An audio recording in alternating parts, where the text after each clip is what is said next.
Let's first import the required library from SciPy Statistics.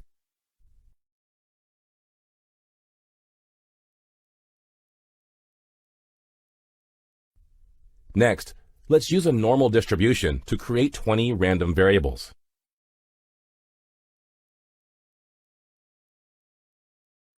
You can see the 20 random variables displayed as output. Use the CDF method of normal distribution to perform the CDF operation over 10 random values.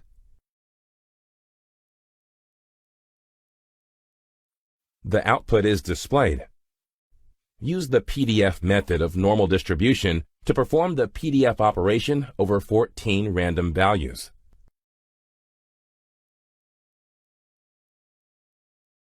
The output displays the value.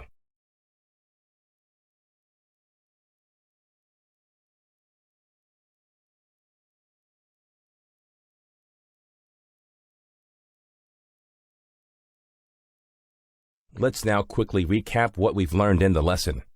SciPy has multiple subpackages which proves useful for different scientific computing domains.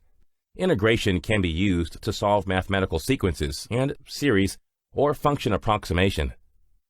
Optimization is the process to improve the performance of a system mathematically by fine-tuning the process parameters.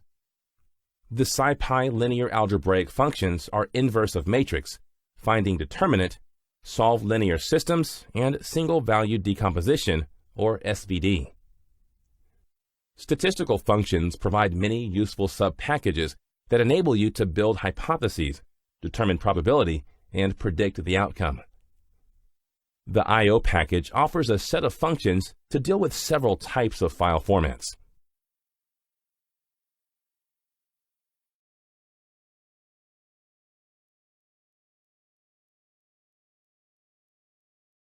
This concludes the lesson on scientific computing with Python.